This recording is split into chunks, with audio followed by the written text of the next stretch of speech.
Welcome back to another episode of Working Class Fishing. I am John Morris. This is Brian Keachley to my right or left, depending on how you're viewing. And our guest today is Zach Jenkins from the 12 Hike Challenge podcast. Well, 12 Hike podcast, 12 Hike Challenge on Instagram. Zach, thank you so much for being here today, dude. Hey, thanks for inviting me, guys. I really appreciate it. Hey, anytime, man. Zach, you're very open with us, and you had us come on your podcast here recently, and I just want to say again, thank you so much for that, and really thank you for taking time out of your day. I know you're on vacation, you're kind of relaxing, and you took time out of your day to come hang out with us. So thanks, man. I appreciate that.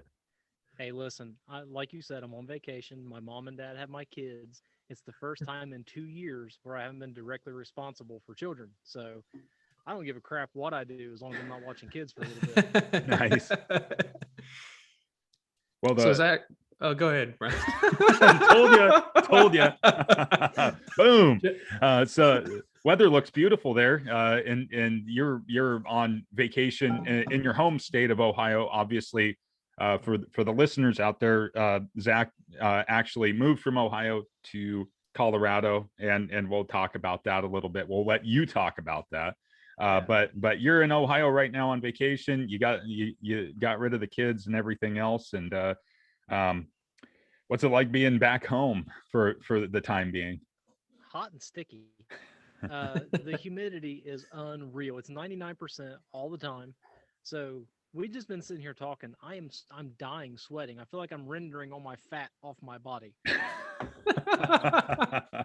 No, I mean the weather's it is what it is. I grew up with it, born and raised in Southern Ohio, right along the Ohio River Valley. So we're just used to the humidity.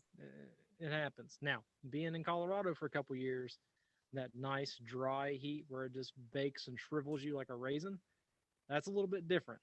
And it's been a little bit of a challenge coming back to this. But what I really missed more than anything was all this green. I mean, you can see behind me, it looks like a rainforest back there. And that's something I kind of took for granted while I was here. But I've been back. I got to see all my friends and family. It's been good. First time in a couple of years, so it feels really nice. That's awesome, dude. That dry heat's no joke. I lived in Arizona for a little bit, and that was the worst place I ever lived in my whole life. It is so hot. And then you come back to a place. I grew up in Tennessee, so first place I visited after Arizona was Tennessee, and it was like breathing peanut butter, brother. I'm telling you, you can't breathe. It's hot. It's a different kind of heat. So I feel you, dude. Well, what's funny is I was walking through my mom's grass the other day, and it was like 11 o'clock, like right now. Right now, it's still wet. The dew is over everything. And I was walking through there. My shoes got soaked. I was like, what in the hell is this? And my yard's crunchy at 6 o'clock in the morning in Colorado. So just the sheer amount of water just is unreal. Yeah, I've always found that interesting. Whenever I've went back to the Midwest, even like in the northern central Midwest, like Minnesota, Wisconsin, you're like, oh, I'm gonna get up and go out and check out the yard. And you go out and you're like, oh man, what is going on here? Because it's like 85-90% humidity, is 78 or 80 degrees out, and you walk out in the grass and your shoes get wet, and it's like you just stepped into like a shower stall and started kicking the standing water around. I'm like, what is up with this place? Why do people live here? I mean, that's the whole thing. Like you said, here in the West, Colorado and the West, basically you get west of the Rockies and it gets very arid. And yeah, you get the crunchy grass syndrome, where you go out there and you like step on the grass barefoot and you're like, geez, that blade of grass stabbed me in the foot. Hey, It's not. I'm shameless because my grass does not get watered. It looks like the Sahara Desert in my yard. So all my neighbors have their sprinklers running. They've got nice green grass. And you get to my piece of crap house, and it's just got this big brown patch of dirt. I'm sure they hate me, but Brian can get over it. Yeah. Oh, that's awesome. Well, yeah. You ever look at doing like your natural like hardscape landscaping on the front, or Maybe. I don't know.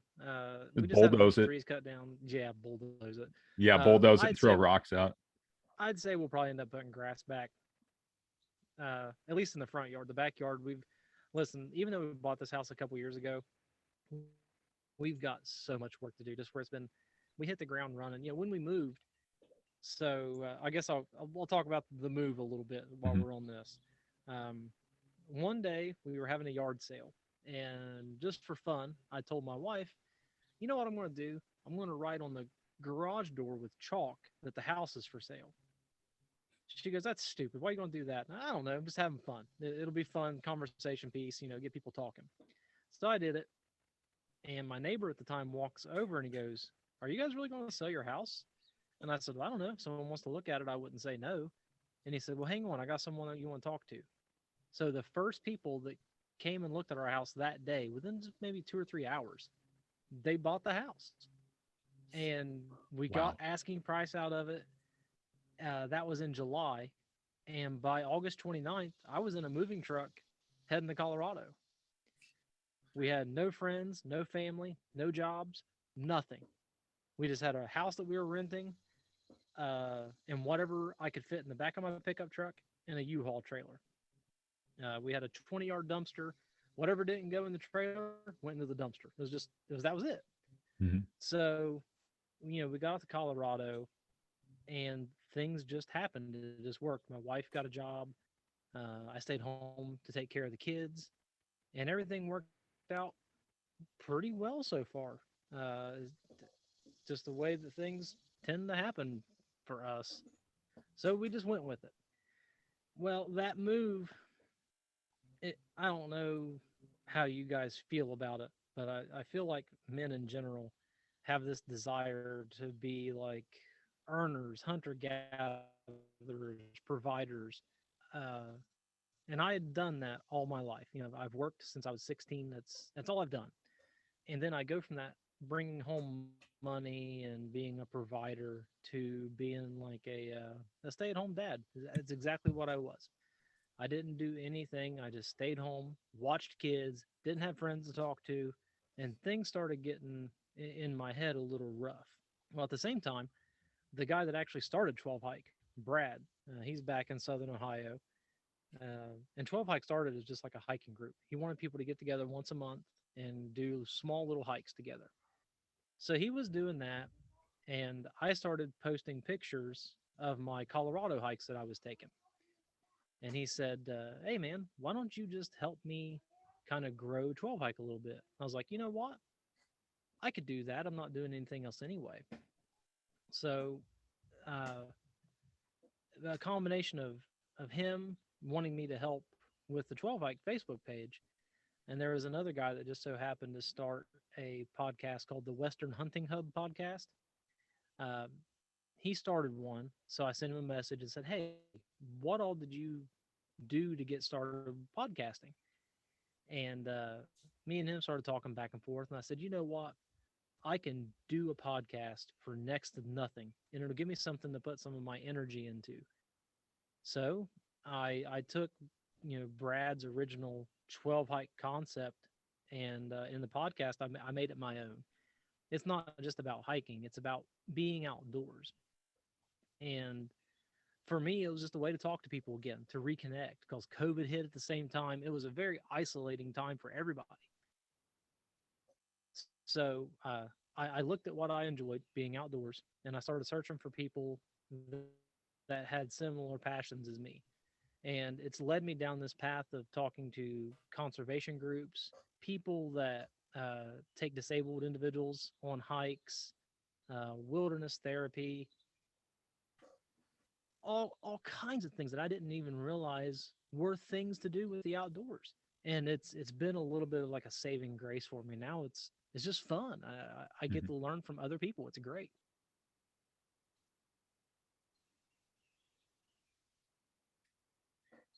Okay, just making sure we're going to step on each other. No, Go for it, John. I'm taking notes here. So Okay, so what Zach, so I'm not gonna lie, I haven't listened to all of your stuff. Of course, you have a lot Shame of on you. really good stuff, but what I appreciate the most is, I've listened to Evan's episode. I've listened to a lot of other people's episodes, more around the fishing community. Hmm. And what I appreciate the most about it is your honesty with it. Even though you are the host, right? You're not this omniscient being that knows everything, right? You're Zach. You're Zach from 12 Hike, and you don't mind asking questions, and you are genuinely interested in what's going on with your guest and everything right there. And I appreciate that a ton. And I just want to let you know that is something that it brings me a lot of joy listening, because it's not fake. It's you and your guest. And I really do appreciate that about the podcast. Well, I appreciate that. And the more I talk to people, the more I realize I've talked to some really high caliber individuals that will take someone like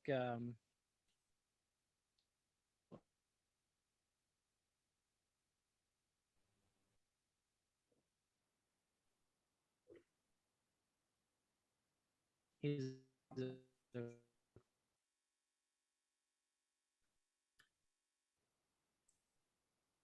But a little bit of a breakdown. 3. yes.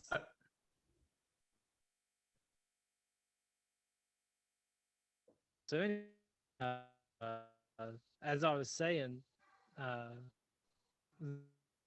the, the people are really high caliber. They spend so much more time chasing their passions than I do, that I really take those opportunities to learn from those people. And just, it's all part of being humble. Uh,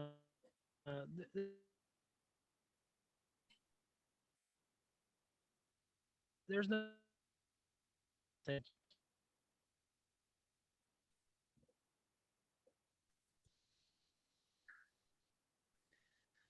yeah. So my guests, I've really tried to go out and get some people that really know a lot more than me, and that's all intentional. I I'm the kind of person, I realize that I don't know everything, and the more I can learn from people that have went out and spent a whole lifetime dedicating themselves to something like catching crappie consistently, or going out and focusing on catfish. Those are the things I appreciate, because I don't know much about catfishing, but it's interesting to me because the idea of going out and catching like a 65-pound blue cat, like I'm going fishing on the third with the guy that did that, Skip, Clearview Outdoors. That's all he does is he catfishes, and he's great at it. They catch huge fish all the time. I don't know how to do that. So, you know, yeah, part of it's just being humble, but the other part is just genuinely being curious. Yeah. I to echo John's sentiment, I love listening to your podcast, and not to underscore the value of the other guests you have, because I listen to your hunting, and I listen to the fishing, and I listen to the hiking and the therapy. I mean, I listen to everything. I turn it on when I go out and run in the morning. So I'm out there running along, and some people, they might have like their workout jam or something, but I'm listening to Zach talk to guests when I'm out running. And just the quality of the folks that you bring on, and the amount of knowledge that and your questioning, and the intentional questioning of those guests, it's so cool.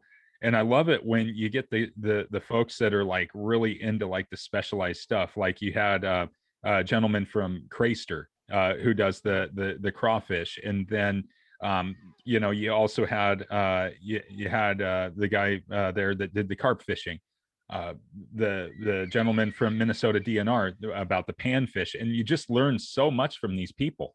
Like, for myself, I think anybody, just being able to go and outreach to these folks and everything, it just has a lot of value. So it's super cool that you're talking to those folks. How, but my bigger question is how do you get in touch with these folks? Like, how do you find them?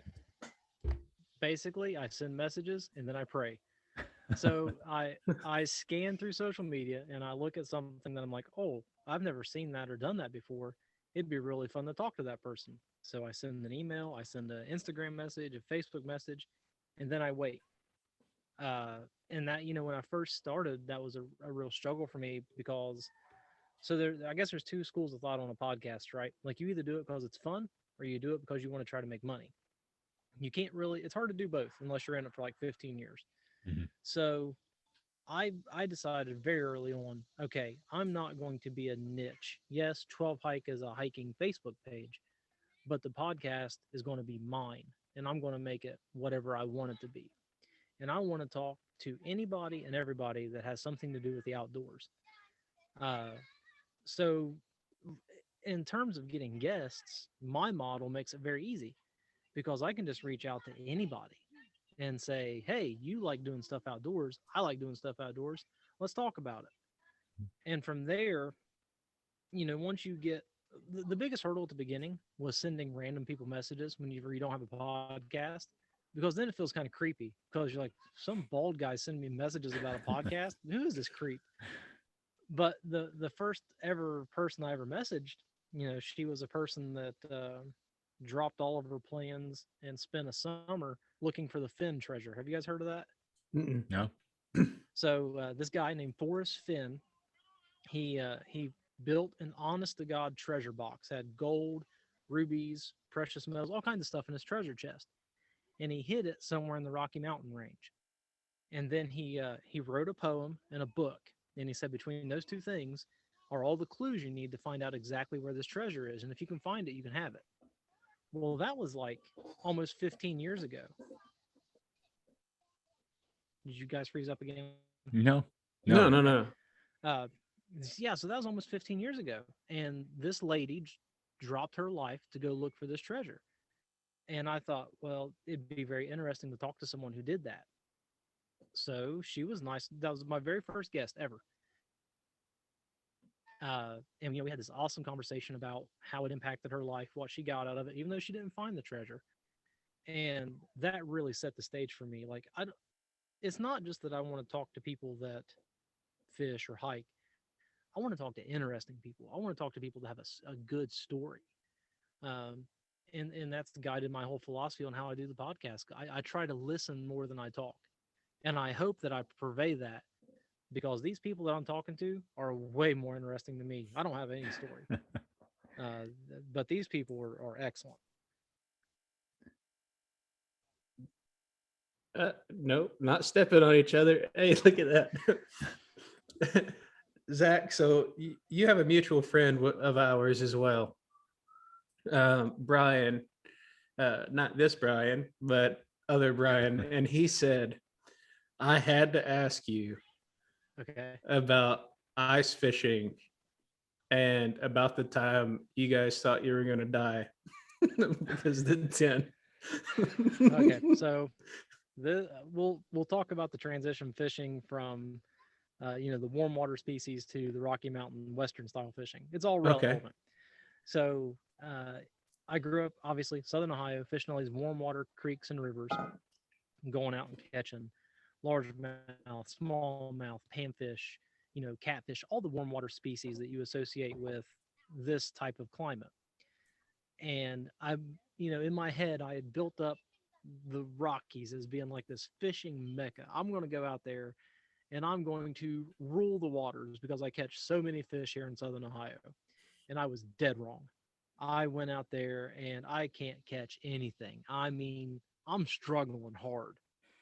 So whether it's luck, divinity, whatever you want to call it, I move in next door to this like outdoor god. He's got some kind of special superpowers because he fills hunting tags every year. His garage looks like a Bass Pro Shop. He's just got everything you could ever think of. So we got, me and Brian get to talking, and he's talking about going ice fishing. I've never been ice fishing ever. And I was like, ooh, I want to go do that. So he's like, all right, I got everything you need. All you got to do is bring your clothes and we'll go fishing. I'm like, this is great. This guy's awesome. So that very first day, we gear up and we go to this high altitude lake. It's called Lake John. And we get out there, and he's talking about he's got two of the little fish flashers, the Mhm. indicators. They're round, Yep. just little dots. So he says one of them works perfect, and the other one's been dropped off the side of a boat, and it might work or it might not work. So, being the gracious guy he is, he gave me the one that's been dropped off the boat, and it might not work and it might work, whatever. He takes the good one. I'm fine with that. He's let me borrow everything, no big deal. So I'm over there fishing. My flasher's working great, no problems at all. His, on the other hand, starts goofing up. So we're over there messing with his fish finder, trying to get it to work.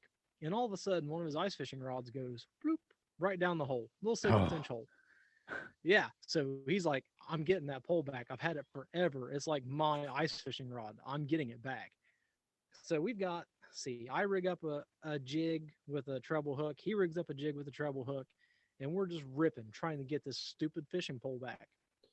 Well, his other rod that's in his hole starts going off. So he drops his crap, goes over, picks up that rod, and he reels it up. And it's a fish with a jig in its mouth. So he's like, oh man, I think I got it back. So we grab that line, pull it up. Sure enough, he gets his rod back. But it wasn't the ice fishing rod. Awesome. Guys, that trip set off some sort of karma or chain of events. Every single time I've went fishing with him, it's been disaster. So that was the very first time we went fishing.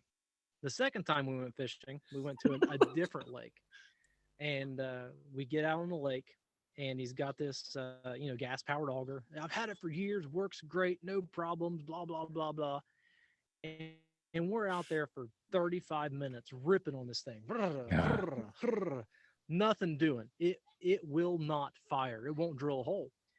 And serendipity intervenes, and out comes a representative from Cast King, and he's got his electric or drill powered auger. He's nice enough to drill us a few holes. So we're fishing that way. He's got to go out and buy a new Eskimo auger because I broke his other one somehow. So that's trip number 2. Trip number 3, we go back to the same lake with his nice new drilled ice auger. We're like, oh man, we're gonna wreck these fish. We're gonna drill so many holes. So we drill a hole. Ice auger works great.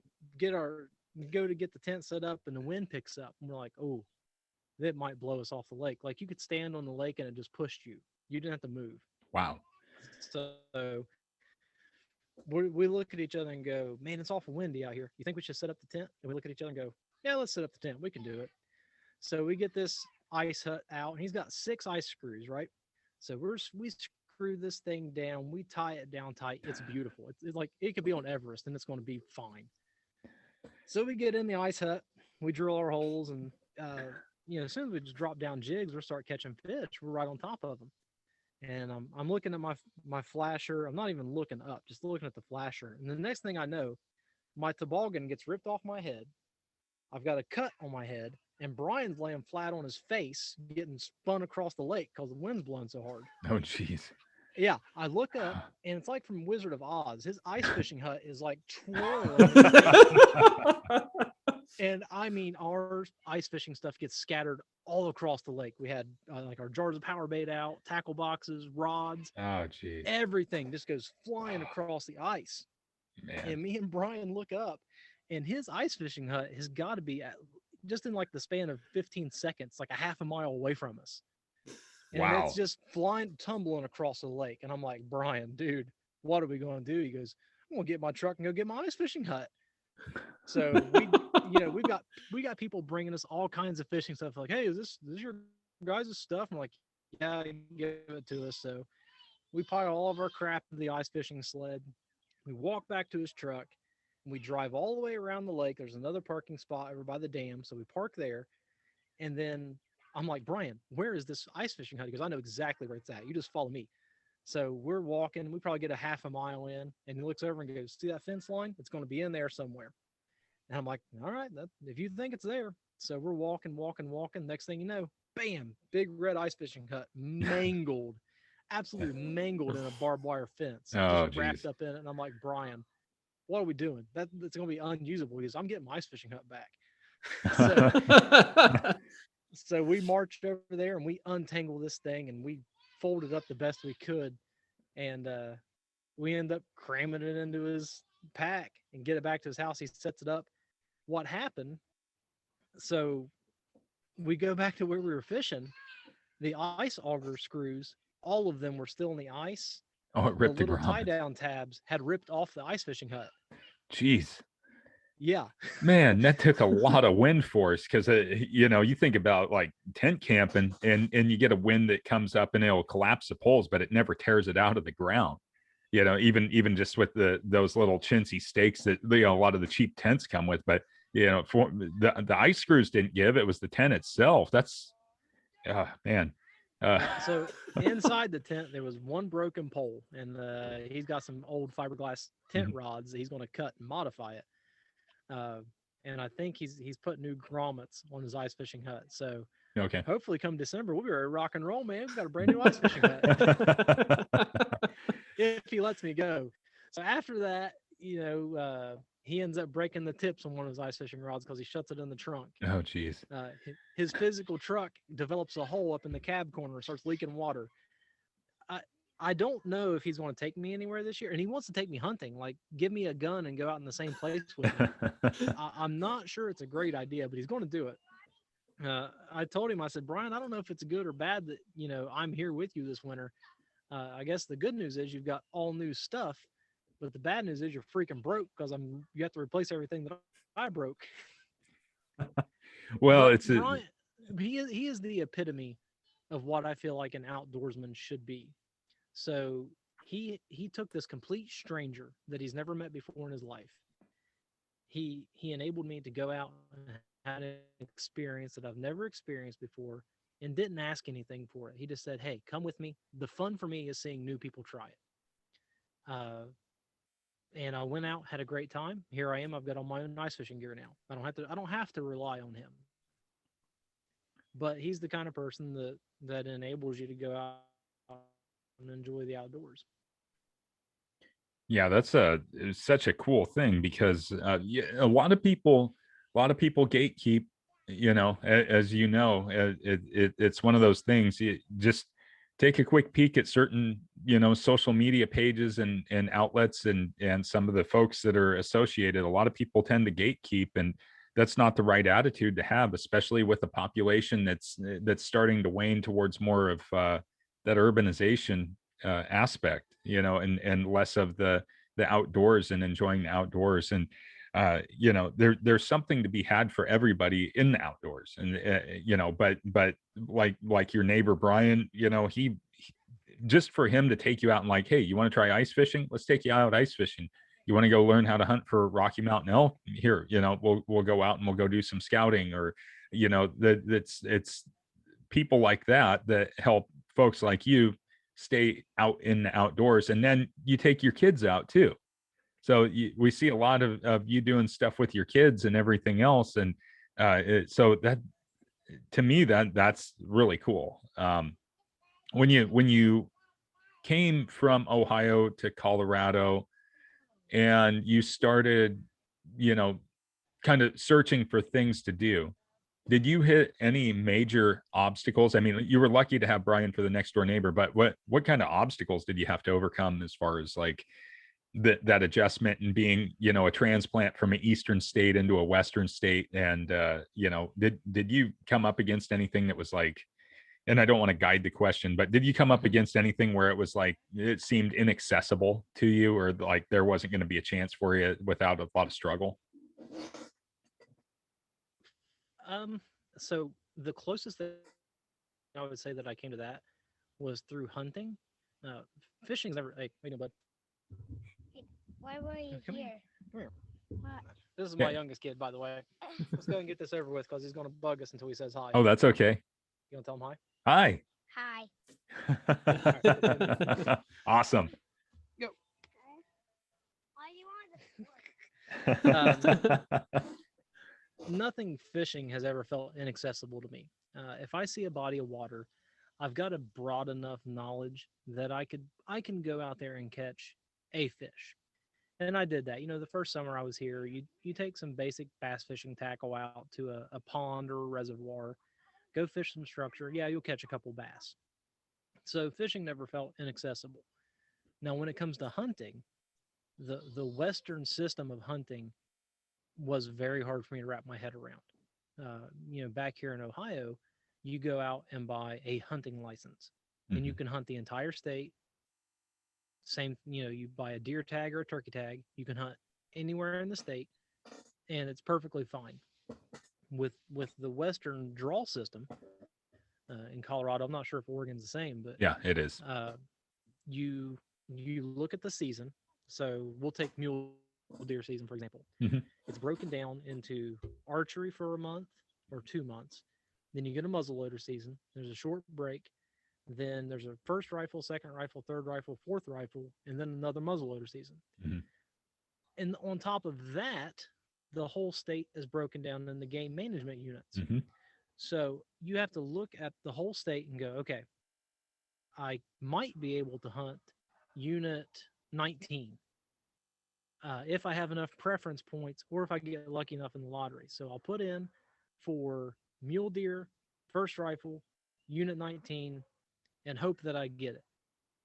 I never had to deal with that here in Ohio. I just bought a deer tag, and for a week I was Elmer Fudd with a gun. You know, I was out there Mhm. walking around trying to shoot something.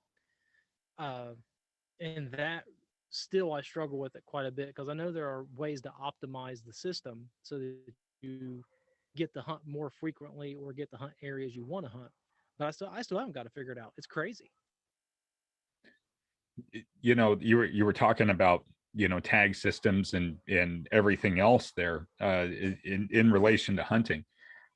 Uh, Here in, you know, just to echo that, here in Oregon, so we have game management units. We will have so we have number series hunts. So we'll just take deer. So deer are deer in general here. So there's not like a mule deer and a Colombian blacktail, but you do have special whitetail tags because we have Colombian whitetail. We do have blacktail, and then we have the mule deer, and it's all geographically based. So the blacktail are going to be in Western Oregon, the mule deer are going to be in Central and Eastern Oregon.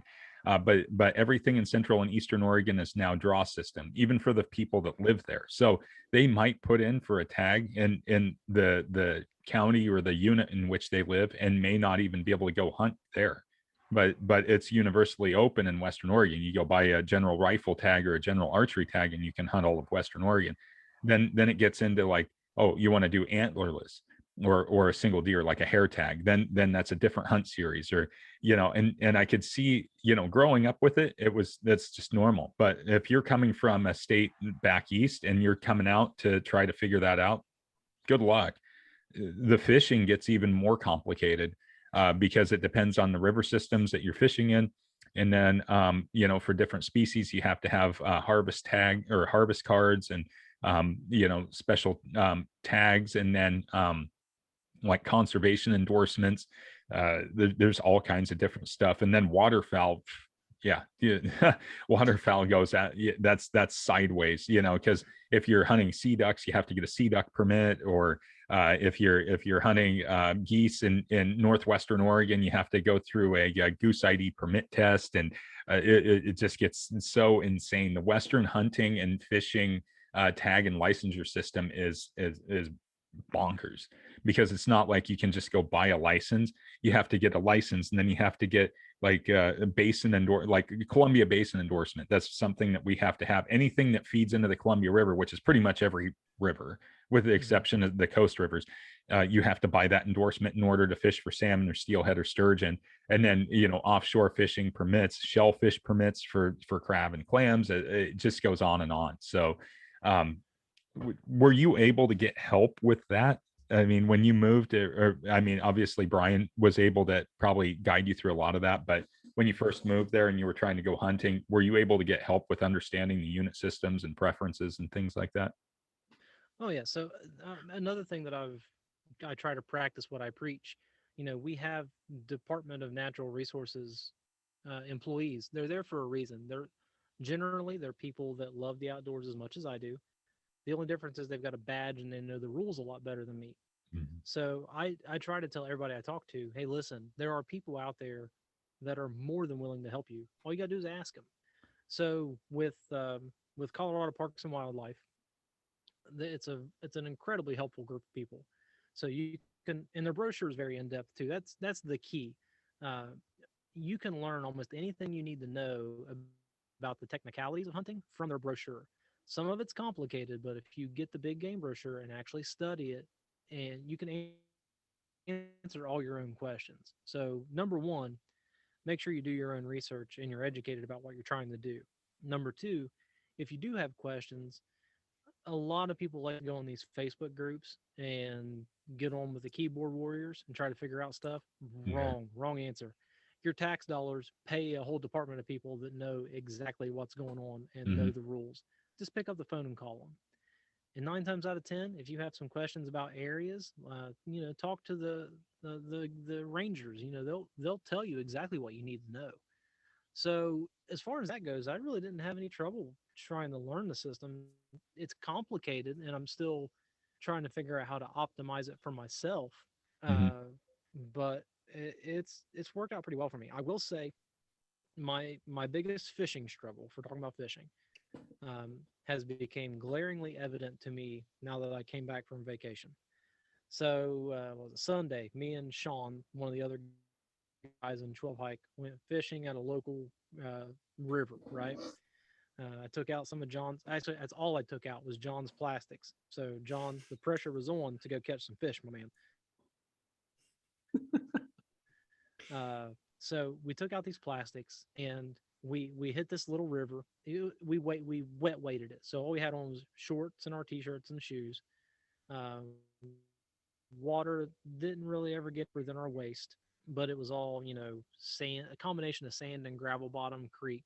And we're just fishing structure, flipping up underneath trees, hitting weed lines, and we had a great day. Caught numerous bass. Had could see bass following our lures. It was your atypical warm water fishing session. And I got done and I thought, there isn't a creek near my house that I can do that in. All of the creeks are these raging torrents that come out of the water. They're bouldered. You can't just walk up them and fish the whole thing. You have to pick your little pockets, fish it, which has probably been fished 100 times, and those trout have probably seen 100 flies that day. Uh, and that is gut wrenching for me because my favorite type of fishing is just wet wading creeks and little small rivers. It is I don't think you can get it's the most pure basic type of fishing fun you can have. And I can't do that now. Absolutely.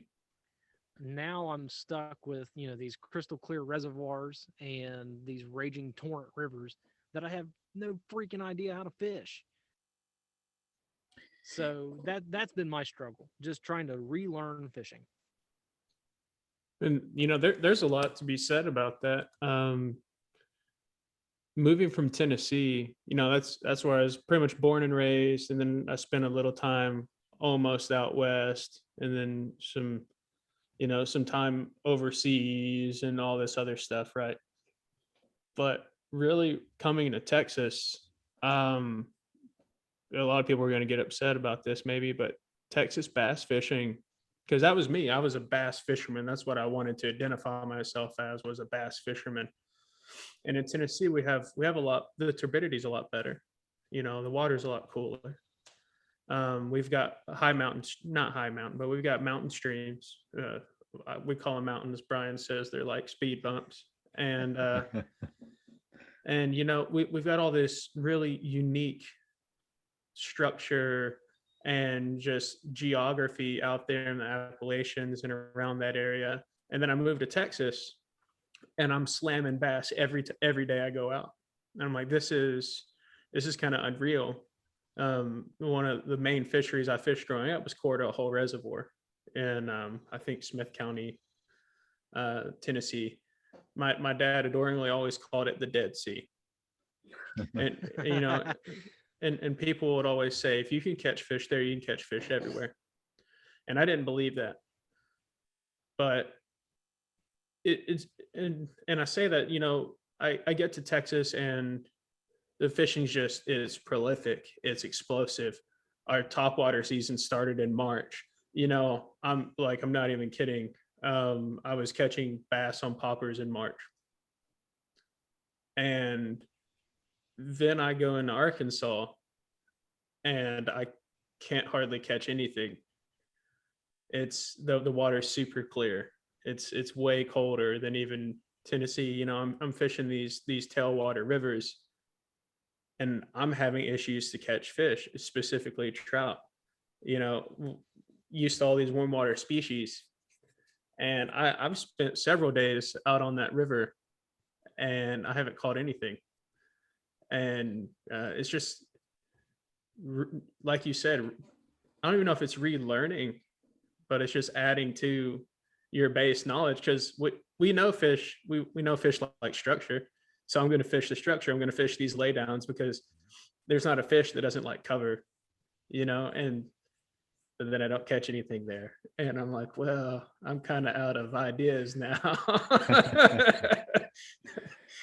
No doubt. Well, growing up here where I did, fishing, I grew up being outdoors with my grandpa, small game hunting, squirrel almost exclusively. So doing that, and then the way that fishing was taught to me is you go out with a hook and bobber and some night crawler, and you throw it out there and you let it set, and you hope to God that something comes by and picks it up, or you take off the bobber and fish on the bottom, and you throw it out there and you hope to God that something comes by and picks it up. As I grew up, I've loved to fish, always have, always will.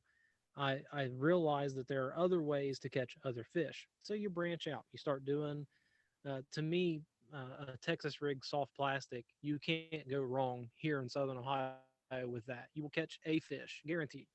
Mhm. So you start with the real basic stuff. You get your confidence up. Okay, I can use this worm really well and catch bass every time I go out. Well, how about I try throwing on a spinner bait? I've seen those used on TV and people catch bass. Maybe I can try spinner bait. So you throw that on. You're like, oh man, I can use a spinner bait. That's great. So you just start, like you said, John, adding all of this stuff to your knowledge base. Like, okay, I can use certain lures at certain times in certain situations, and that's how I know I'm going to catch fish. I haven't had that kind of time in Colorado yet. And I've actually, I almost want to say I've regressed a little bit because I'm a road runner junkie. Like I think it's the best little jig ever made. And I'm like, okay, no matter what, my Roadrunner has never disappointed me.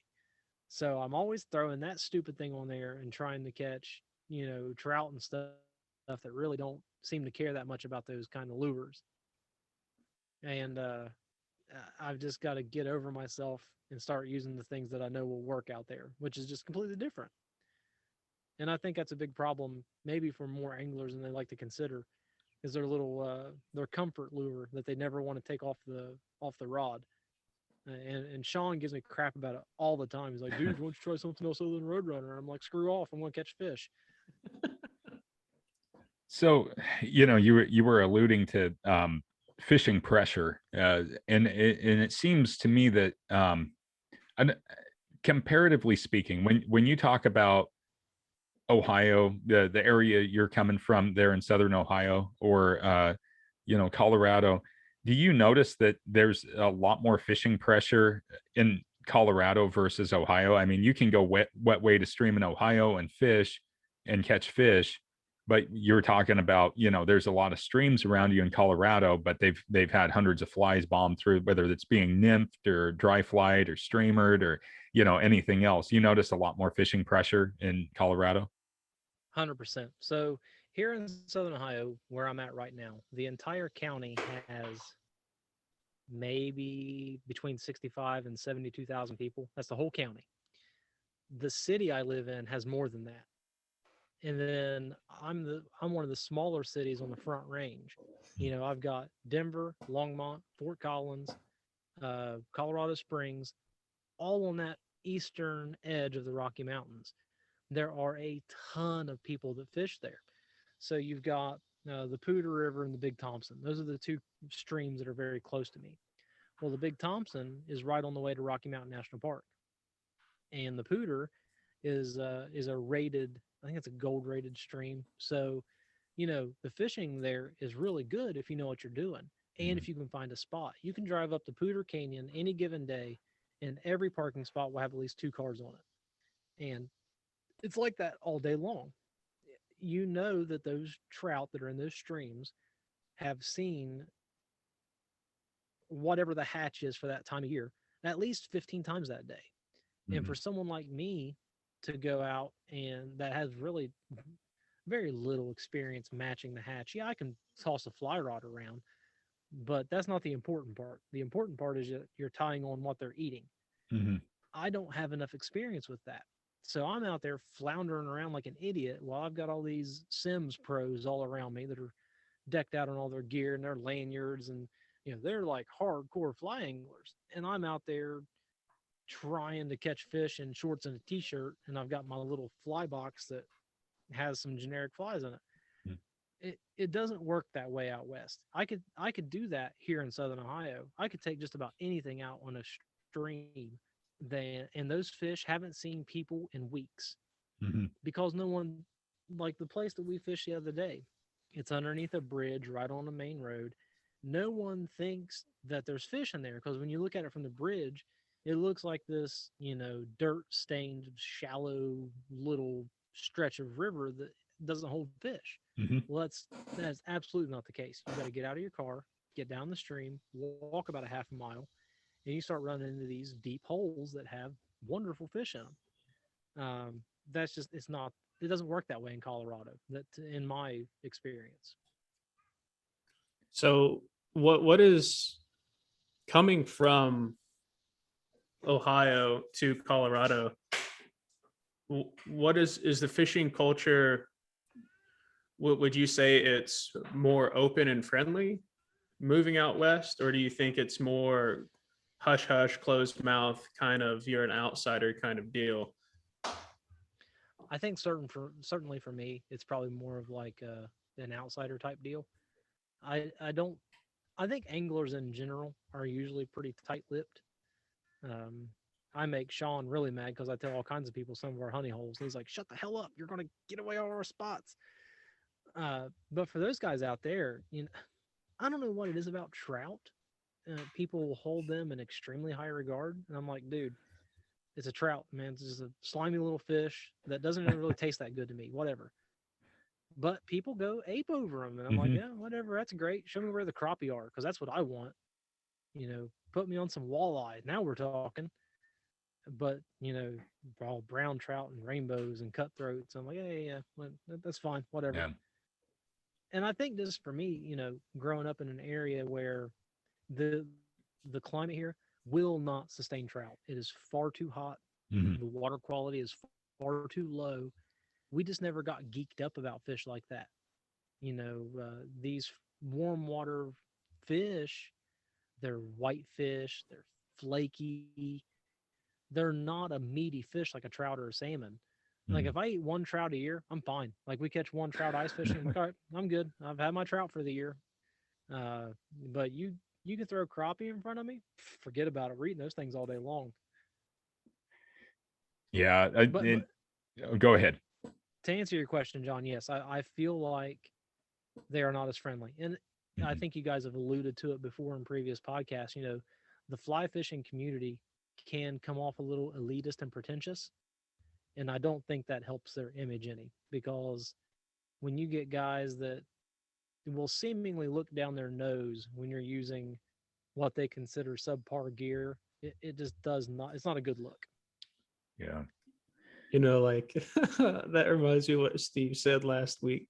Yeah.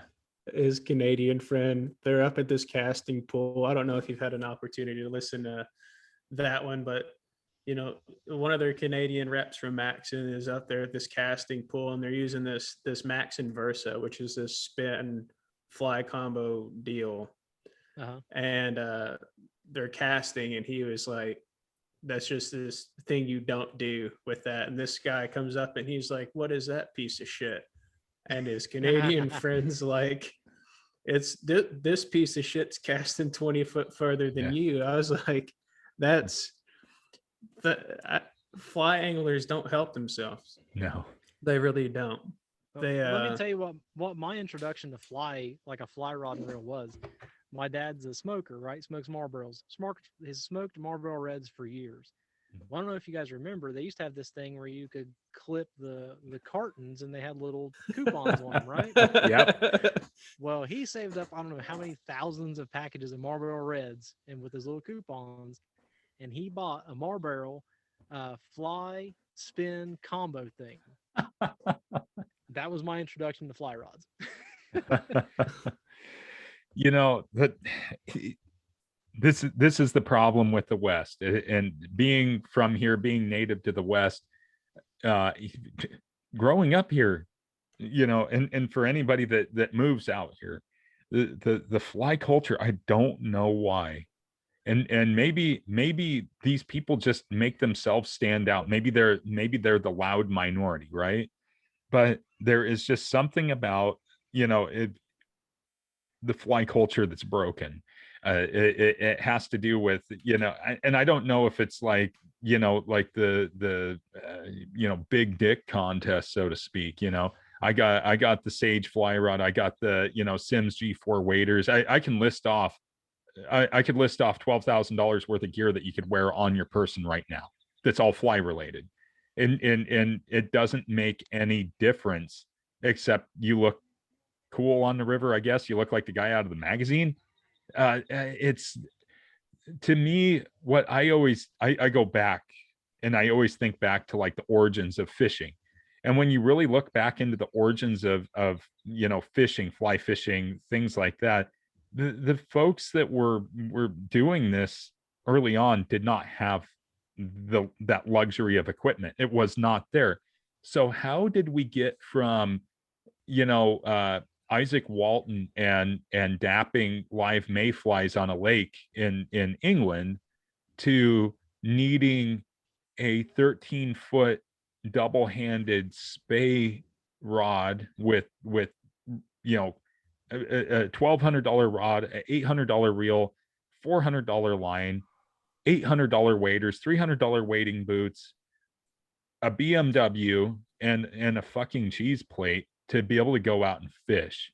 That's what I don't know. How did we get to that point? When my grandpa bought a fly rod at Western Auto Parts, it was probably $15, and it came with line and a box of flies and everything else. How did we get? I just don't understand it, and that's the hardest thing for a lot of folks to grasp. And then the folks buy this stuff, they may not even be able to fish. That's the amazing part, is that I've seen people all decked out head to toe, all this gear and equipment. Maybe they went and they caught a couple fish and they're like, oh, well, I can do this, so I'm going to go buy all this expensive equipment. I don't know. Maybe they got a high limit credit card. It blows my mind. You know, I don't want to speak for John here, but I feel like coming from Appalachia, my family's not poor by any means. I would say we're middle class. Mhm. So I grew up, you know, every year we had to raise a garden. We canned and froze our own fruits and vegetables. We made our own cooking oils. We slaughtered hogs and cattle, but I didn't have like the newest video game system. I didn't have a nice new car. I had to make do with some of those things that I didn't have. So we'll get to fishing gear, for example. And me and my brother are a perfect example of this. He will go out and drop $300 or $400 on a bait casting combo for bass fishing. I'll go to Walmart and spend 60. We'll go fishing, and we both catch fish. And in my mind, if I can do it with 60 versus 400, I'm going to do it that way. But I think it has to do with just the culture. You know, this Rust Belt area we're not bathed in luxury. We're poor people. We make do with what we got, and if it works, there's absolutely no reason to change it. I'm not going to go out and drop a bunch of money on something that might work whenever I can do it exactly with this. You know, and to your point with the guy in England dapping mayflies and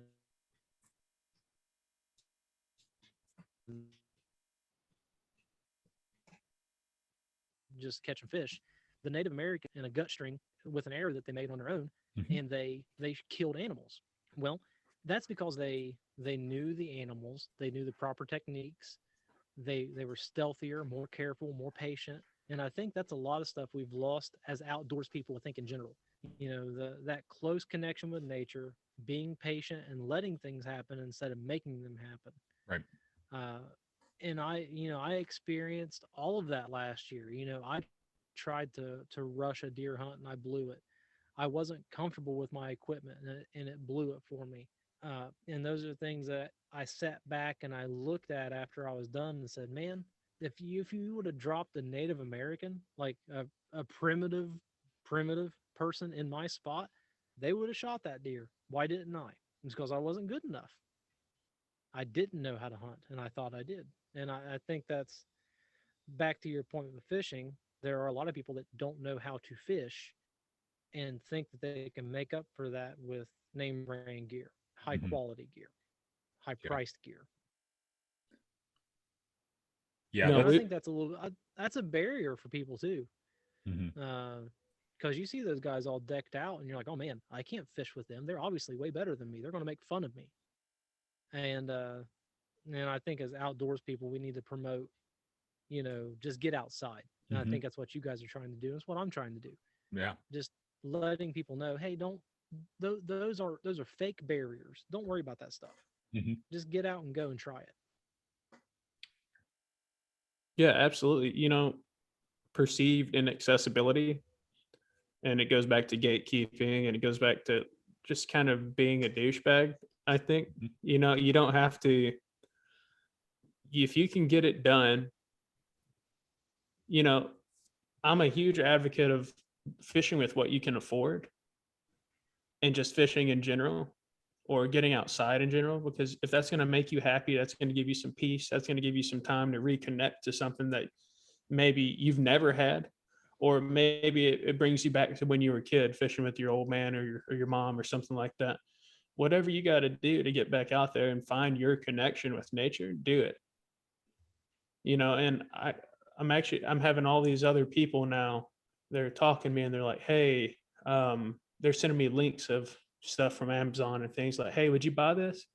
And the first thing I always tell them is, what's really big for me is the warranty on things. Because when I started out, especially in the fly world, I've still got Amazon rods in there and I still fish with them and I still catch fish. I've got all my PBs on a rod from Amazon and on good fly line, an Amazon reel, and an Amazon rod. And it catches fish because the equipment is, like you said, it's people just put it out there like, oh, you need this because let's take some of the MLF guys or some of the Bassmaster Open or Bassmaster Elite Series. All these guys, right? They're fishing all this awesome stuff. They've got all these awesome electronics. These $150,000 2022 Falcon, like 24-foot boats with 250 horse Mercs on them and all this stuff. And Mhm. I mean, it's a little exaggerated there, but the price isn't. That's a very real price for that boat. It's $150,000. That could buy a house. I can't afford that. And I came from very humble beginnings. Like you said in Appalachia. I grew up in a farm town. Won't get in all that stuff. I'd say we were just fine where we were. Some people would say we were, uh, you know, a, below the median. Other people would say we were above the median. I guess it's what your perspective is, but we didn't have all that super expensive stuff to get out there and go fish or hunt, but we got it done. It's this. Brian said it the best, and I'll say this the rest of my life: is this perceived inaccessibility that I don't know why people want to make it seem like you need all that stuff. I can't fathom that. Yeah. And in the South, it's bass fishing. Oh, you don't have a bait caster? You're using a fairy wand? What are you even doing out here on the lake? No, seriously. Yeah. I mean, they're like, what are you even doing out here? You're wasting your time. You ain't gonna catch anything. And then, you start moving out west and they're like, oh, they're licking their Yeah. fingers, fixing their eyebrows, and they're like, you don't have a Sage 0 weight for panfish? Oh, No, don't even say not panfish in pan. the West. Yeah. That's a trash I- fish out here. yeah. It's like, no, I don't. Would I like one someday? Maybe. Mhm. I don't know. But I don't have to have that. It's so bizarre to me. It's literally mind-boggling. Mhm. You know, who knows? Brian mentioned trash fish, right? Like mentioning certain fish is like just taboo. Yeah. Well, for a long time, I've given Sean crap about catching sheephead because I think in any other circle, sheephead carp, they're considered trash fish. And my disdain for them runs deep because he tried to kill me to catch one. So I've got reasons why I don't like them. We're out there in the middle of a creek and I'm fly fishing trying to catch a carp on the fly, and this river valley thunderstorm comes ripping through there, and he hooks a drum on his little micro, like a Zebco 411 or something. Oh, I geez. mean, it ripped the guts out of it. It ruined that reel. So he's got this little rebel crawl. He's trying to daintily get this hook out of this fish's mouth. I was like, hey Sean, let me see that fish for a second. So I take his fish and his pliers and I rip his crankbait apart and I throw the fish in there. Let's get out of here. You're going to kill me. I've got this 9-foot lightning rod up in the air. But now, like Sunday, we went fishing, and on our way back, we caught this pool of nothing but carp, drum, and gar. It was trash city. That's all they were. Nice. And we were sight fishing for those stupid fish, and I had more fun then than I did the whole day. And I told Sean, we're coming back here with the proper stuff, and I will catch one of those before I leave. Uh, John, you would have been proud of me. I came this close to catching a long-nosed gar, and it would have been the biggest gar of my life. This stupid thing was swimming away from me, and I tossed something in front of it, and it did its little gar thing, and it went over to check it out. And I don't think it actually picked it up. I think I may have hooked him in the nose, but I set the hook, and he does a big swirl, and then like a torpedo, he comes swimming right at me. That big old mouthful of teeth and that big nose. I'm like, oh God, what am I going to do now? I could have reached down and grabbed it. That's how close this stupid thing was to me. But it got past me and spit the hook, and I was like, oh, we're coming back here because I'm going to catch one of those things. And I've been seeing all your posts about catching gar, and I'm like, there's this whole, category of fish that a lot of people just discredit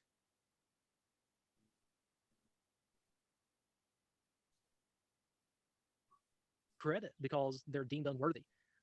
Mop fly. I've heard and I've witnessed that carp are some of the finickiest fish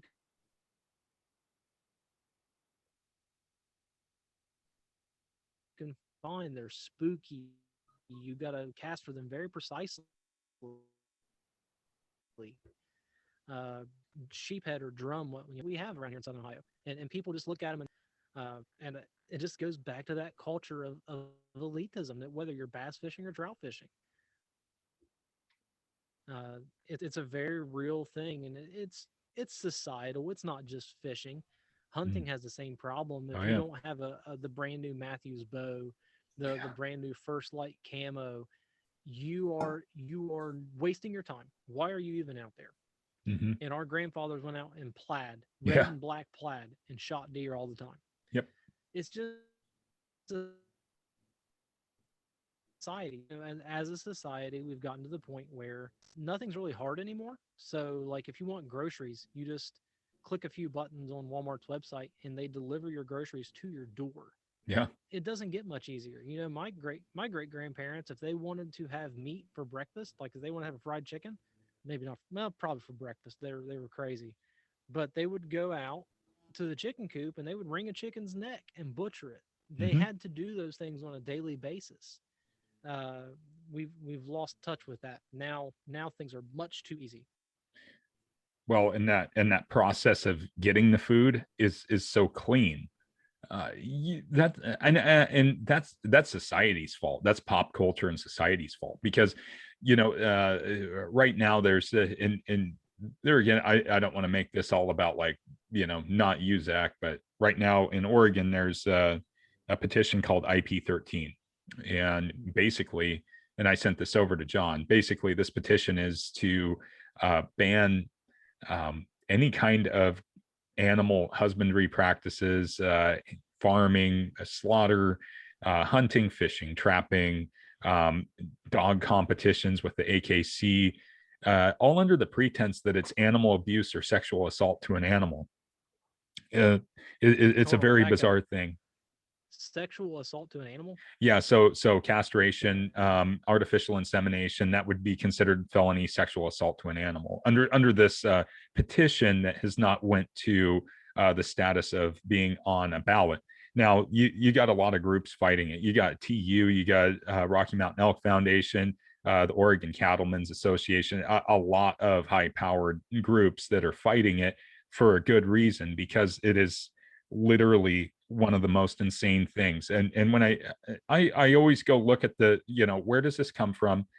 I never just base it on what the media says, or what one of these foundations. So I went directly to the campaign website, and in that website it said that you could butcher an animal and consume it after it died of natural causes. Now, before I go too much further here, usually when something dies of natural causes, it dies for a reason. And I have never seen where the USDA has approved people to eat a cow that just like died on the floor of a barn. I don't even know if they would under this law, because it's so, or under this proposed petition to put it on a ballot measure. I don't know if it would even be considered sexual assault to milk a cow or a goat. I'm serious. I'm dead serious. This is what's happened. You're talking about that connection to the wild and our food resource and everything else, and how society has sanitized it. You can go in, you can buy a steak in the grocery store, in hands off. And like you said, you can click it on your phone, but to actually go and go down to the cattle yard, or the cattle auction, buy the calf, bring the calf home as this cute little baby calf, feed it, inoculate it, do all those different types of things, lance abscesses so it doesn't have abscesses, to castrate it if it's a bull and turn it into a steer, or whatever, whatever you have to do to raise that up into being a 1.5 or 2-year-old beef cow, and then slaughter it and then consume it. That whole process has been eliminated. And people just don't want to fathom the fact that that's the way that we eat. It's just like with the fish. It's like the catch and release thing. Like you have people like, oh, you don't need to keep that. You don't, all this other stuff. It's because fishing's been sanitized through social media. It's one of those things where people are like, oh, well, you have to gently handle these fish and put on your white gloves and everything else. I will tell you that a walleye is one tough fish. A pike is one tough fish. A bass is a super tough fish. These fish are tough. They fight each other. They bite each other. They eat each other. They're tough. They're extremely tough fish. A human hooking them in the small percentage of the fish in the whole population that get hooked, yeah, mishandling can kill fish. I'm not going to deny that. But on the other hand, when somebody gets critical on how somebody's handling a fish, and then it scares them away from, even wanting to fish or anything else, everybody's perception of how you should and shouldn't are two totally different things. But that's the funny thing, because if you look at science and history, one of the prevailing arguments of how humans evolved and got their intelligence was from the process of hunting and cooking meat. mm-hmm. Why is that something that's all of a sudden so taboo? It's probably one of the main things that evolved our whole status from Neanderthals to human beings. Maybe some of it's just the personification of animals in pop culture. So I think Steve Rinella has talked about this a lot. Certainly Joe Rogan has. Yeah. The cartoons that are making the grizzly bear out to be this cuddly fun thing, or a deer to be this cute, innocent little creature. Mhm. Deers eat baby birds. They are brutal animals. Mhm. Uh, they they kill their young sometimes. I mean, nature is horrific, and if you want any proof, just go to Nature is Metal, and you'll get all the proof you need that nature is a very scary place. And uh, as far as what we can do, and I think you guys, as well as we're trying to do this in our own little way, is change the culture of how outdoors people are perceived. So Mhm. for me, uh, we'll take hunting for example. My whole goal as a hunter is to go out and kill one single animal as quickly and cleanly as possible. Mhm. Take that animal home and use as much of it as I can to sustain myself and my family. And I think if you talk to any ethical, good hunter or angler, that is their goal. Um, we've hunters and anglers have been personified in their own way. You know, we Elmer Fudd is a prime example. Yep. Going out there, guns blazing, shooting anything that moves. That's not the case. I can only speak for myself. Last year, uh, I had my full draw on my bow, ready to shoot a deer, and in that brief moment, I felt uncomfortable with the shot, and I didn't take it. Mhm. I had the opportunity to shoot at something, but because it wasn't a clean, had the possibility of being an unclean kill or just injuring the animal, I said, you know what? I'm going to let this deer walk because it's better than hurting it. Mhm. And I think if we can get more stories like that in front of people and just educate them, hunters and anglers, what's it called? The Robert Pittman Act? Is that what it Pittman is? Robertson. The Yeah. It's basically Pittman Robinson, yeah. Hunters and anglers have provided so much funding for conservation. If it wasn't for hunters, anglers, and recreational shooters, we probably wouldn't have a quarter of the natural spaces we have now. Oh yeah. All of that money that we spend for the privilege to maybe shoot a deer or an elk, that all goes directly into funding new habitat, uh, maintaining habitat, outreach programs, education programs about different animals, research. Uh, we're a very important part of that whole system. And to Mhm. just try to take it away is very reckless.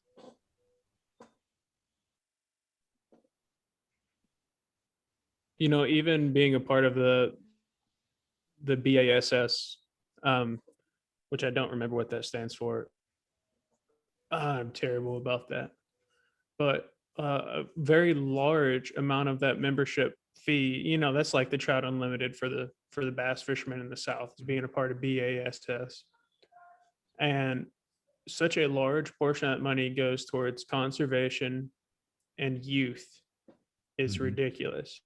And then you buy your license, right?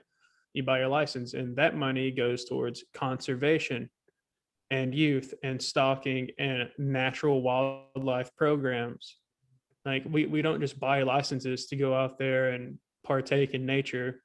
It's also because it funds so many great things. And Zach, like you said, we anglers and hunters, we've spent so much money to be afforded an opportunity just to enjoy that piece of nature how we want within the legality of the laws. I I think the other thing that's kind of odd like is, you know, as a hunter or an angler, it does me no good to see an area that won't sustain life. My whole goal as a hunter or an angler is to make sure an area is optimized for wildlife. So if I go fishing, and this is something that's been driving me crazy everywhere I go, and it surprised me in Colorado, the plastic bottles, plastic bags, fishing line, stuff that's along the banks where people just leave their stuff. Part of my fishing kit now is I carry garbage bags, and if I see stuff, I pick it up. I understand that if somebody doesn't take care of those areas, they're going to get trashed up and unusable because there aren't any fish that can survive in that place. Right. It's being a good steward, and as outdoors people, we're the ones that are out there most. We see these areas, optimally on a weekly basis, And if we can't take the responsibility to just pick up a little bit, it takes 10 minutes, 10 minutes out of your fishing day, pick up an area, and then do that every week or everywhere you go.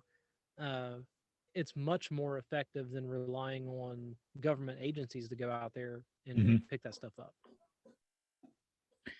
Yeah, and that's something that just I see it all the time, especially in urban fisheries. Just the amount of garbage that's strung out, and it's an effect. It's not necessarily an effect of people like doing like a direct littering. It's just the cause and effect of floating trash. Just a large congregation of people in a small area. Some of it is intentional. Some of it is is malicious, and yeah, as hunters, anglers, outdoors folks, and everything else, we have a lot. John and I have some great friends that you know they promote picking up where you go and cleaning up garbage and everything else. And some of the volumes of trash that get picked up by the folks that use those spaces is it's astronomical how much garbage is actually out there. If individual were to take 1 hour a week and just go out, let's say 15 minutes a day, just even on a walk and pick up, it would probably pick up close to 4 to 6 tons of garbage a year. Just as a rough estimate, you're looking at 6 to 8,000 pounds of garbage, and then just getting it to the receptacle to where other equipment didn't have to be used. This isn't a push for like electric vehicles and all this stuff. What it is it's the common sense part of being a good steward of the outdoors, which is what you're talking about, is like going to those spaces. The people that use those spaces sometimes are the least respectful, but more times than not, they appreciate having that space in good workable conditions. So there's a lot to be said about that. And what's fun is, through the podcast, I've learned that there are organizations out there that combine going out and having like some crazy fun and then cleaning up at the same time. So the Gambler 500, being from Oregon, you probably know what that is, right? Yeah. Great organization. They get these shitty cars and they drive them around the woods, but they clean up tons of garbage a year. There's another organization out in the East called Lands and Waters. This guy bought 2 barges and he spends 7 or 8 months out of the year floating these barges up and down the river cleaning up. It's just amazing to me how much garbage gets to think of it's unreal. But to think of a conservationist as someone that ties themselves to trees and they're trying to save every little forest. That's not the case. Conservation is much more complex than that. Yeah, well, that's what we call a eco-terrorist. Just for clarification. I thought so. I thought that's what. Yeah. So there's a place for each thing out there, right? And under that's the other thing that a lot of people don't give all of us outdoors folks credit for. Anglers and hunters and hikers and everything else. We see the change. We see the change constantly, whether we're summiting a mountain and we've watched a glacier shrink for the last 15 years, or we're out hiking and we notice that a creek diversion or a creek is flowing a different direction or not at all that used to be there, to more bugs than usual or less bugs than usual, to more of this animal than usual or less, or more of this fish and less of this. We're the ones that are always seeing that stuff. It's not somebody sitting in a condo in some high rise in a city that has a Juris Doctorate in environmental law that knows about it, because they're not going out there and seeing it. They're just making up a bunch of rules on the fly without having any kind of prior knowledge. And they'll say, well, we're tapping the experts. Well, I don't see the experts out in the field where I'm at either. I don't get to see those biologists. They're looking at a lot of data on some major river systems, fishing, or in some major game management units for the hunting, but they're not able to be everywhere at every time. So those biologists rely on us to say, hey, look, there's something I haven't seen before. That's kind of that thing. Those DNR officials, they're relying on that. So that's us being out there. That's a big deal, and making it accessible for folks. That's a big deal too. So that's and that's what I appreciate about what you guys are doing with the working man fishing stuff. You're explaining to people in very clear terms that going out and fishing doesn't have to be hard. Mhm. It's an every person thing that should not be exclusive to any group.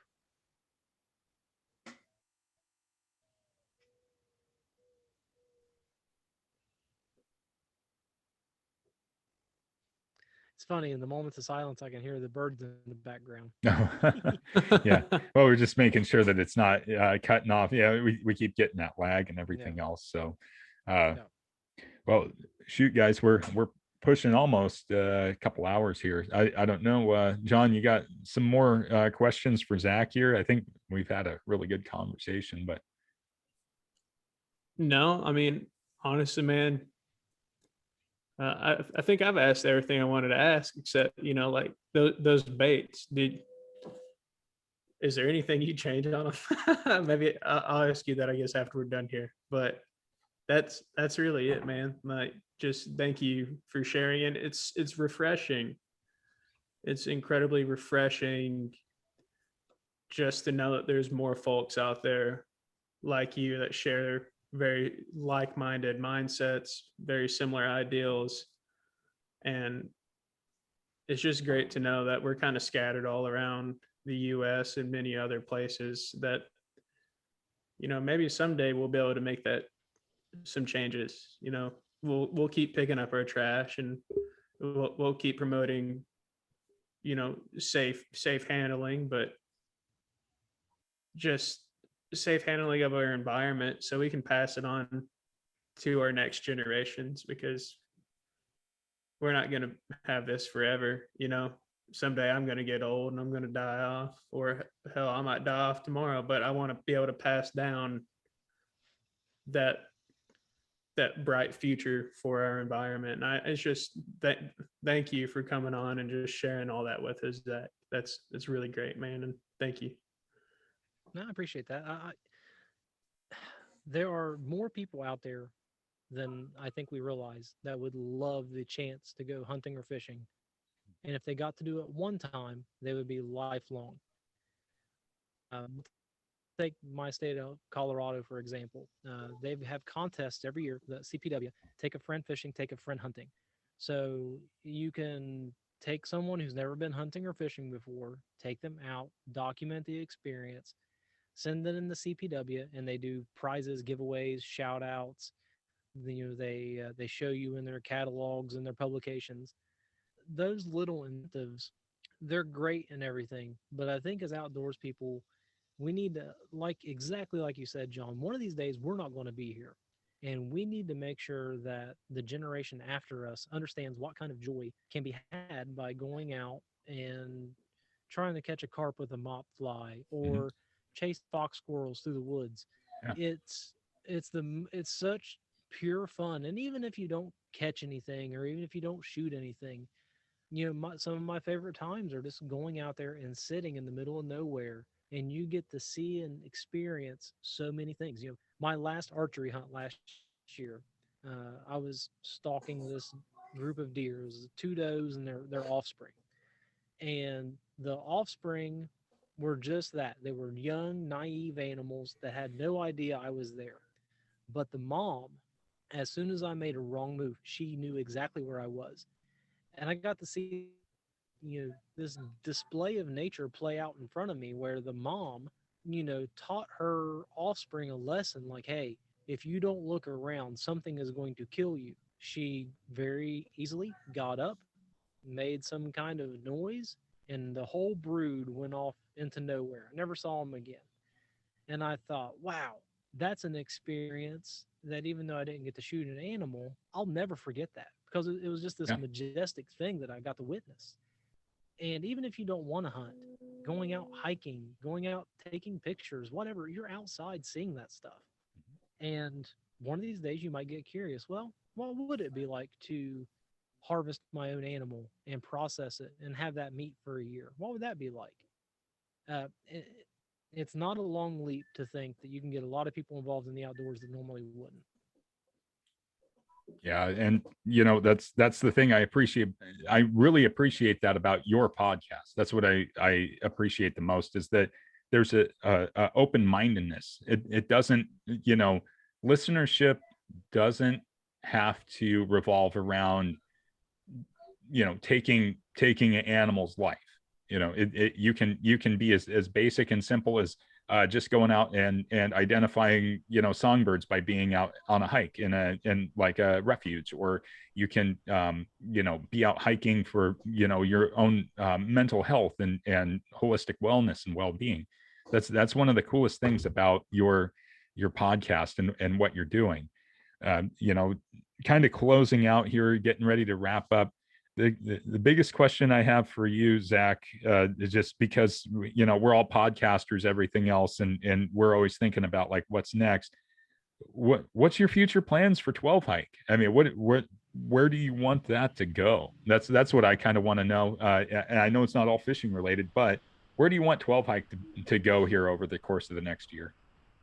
So with 12 hike, there are three of us that are involved. I'm sorry, there's a little bit of like a guy running a lawnmower. Is that picking up on your end? Nope, not at all. Okay, good.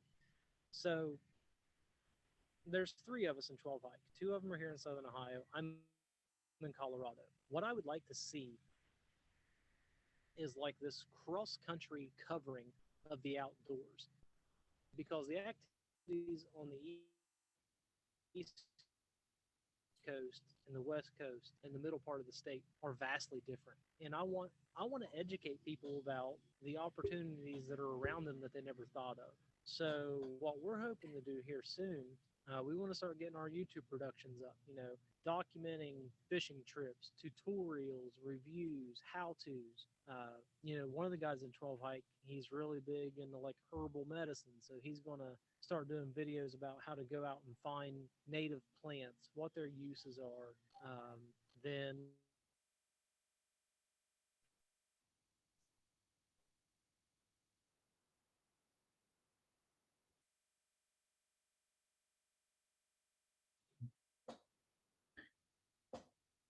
other than that, when I first started, I really didn't have a plan. I'm like the Joker. I'm like a dog to catch a car tire. I really don't know what I'd do with it if I had it. And I want to say it's been detrimental, but at the same time, it's very freeing because I can just do whatever I want, and that's what I want to do. Whatever, wherever this takes me, that's just what I'm going to do. I'm not going to fight it. Sure. But yeah, getting YouTube up, working on the education and and the conservation stuff. That's kind of where my happy place is right now. Yeah, that's super cool, because I think it's going to complement your podcast really well. We noticed that we get kind of a mixed bag between just direct listeners and YouTube, uh, and we haven't been able to get a lot of the other stuff really going, as far as like our how-to videos and things like that. But we've been working pretty ardently on that. So we're coming around. Just only being out for a month and a half has been it's definitely been like a riding a rocket ship a little bit, because we've went from just conceptual stuff up to there. But you've been doing this for quite a while, so you've been able to really do your get your audience base built, and with a continuation. But I'm Listen, excited. I've been doing it for a year and I still don't have a hell of an idea what I'm doing. I'm just flying by the seat of my pants, man. Yeah, we fly by the seat of our pants all the time, so it's just it's fun. But we like having guests like yourself, because you're well rounded in the outdoors. It doesn't necessarily all have to be centric on that fishing, although that's what we focus on. But for the folks out there in our angling community that are looking for, maybe the bite dies off in the fall. You want to talk about turkey, you want to talk about deer, you want to talk about elk, or some of the small game hunting, rabbit, squirrel. Zach's got a wonderful podcast. Where can people get a hold of you, Zach? So we're spread across all the platforms. On Instagram, it's 12 challenge.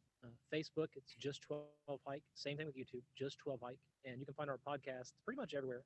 Apple, Spotify, iHeartRadio. That's just the 12 hike podcast. Okay. So if our listeners out there, you guys want to check out Zach's stuff, obviously you can find him through our Instagram. You can also find him through our YouTube channel. And make sure when you do find him, make sure that you subscribe and sign up for notifications on his YouTube, just as much as you would for us, because we know that you'll really enjoy Zach's podcast. Check out all of the episodes, though. Don't relegate yourself just to the fishing. Make sure that you go through and, he had a great episode on Serpent Mound, which is from his neck of the woods there in Southern Ohio, where he's originally from. Some real fantastic episodes. I thoroughly enjoy listening to these podcasts. And so you can't go wrong with that. But if you want to learn about, carp angling or what it's like to fish up there in the good old Rocky Mountains, all that kind of stuff, there's all those things. But Zach, I just want to say thank you for taking the time on your vacation to come on, spend a couple hours, John, with us and telling us all about the vacation time and everything else. And I think we could probably go on for a long time, but this was absolutely wonderful. Thank you so much. Hey, no problem, guys. And yeah, I'm going to be bugging Brian, my neighbor, again this winter. So I'm sure we'll have more products to review because I'm going to break all the shit. Yeah. We'll see how it goes. He's also going to be elk hunting, so we're going to document his elk hunt. I've got a lot of fun things, concepts in my head that I want to work out. But great guests coming up. We've got a strictly fishing related podcast coming up here real soon with Extreme Philly Fishing. Okay. We actually already recorded it, but I'm going to release it here in a couple weeks. So, while I appreciate you guys doing the all fishing stuff, I know some of your guests might not get what I'm doing, but hopefully they find something that they never thought about before, and it kind of broadens their interest a little bit. Absolutely. So, fellas, I appreciate you having me on. Thanks for listening to my podcast and even, maybe building me up a little bit better in what I might actually be, but I really appreciate it. Oh no, you're too humble. You have a really great podcast, and that's honest. Yeah, absolutely. So, well, everybody, that's gonna do it for this episode. Thanks again for listening. You can find us on Instagram under Working Class Fishing. You can also find us on YouTube under Working Class Fishing. Or if you want to get in touch with us, you have a guest suggestion, or you have a comment or anything to add, please feel free to contact us on our Gmail at workingclassfish@gmail.com. Until next time, make sure you get out there and do some fishing. Thanks again. See ya.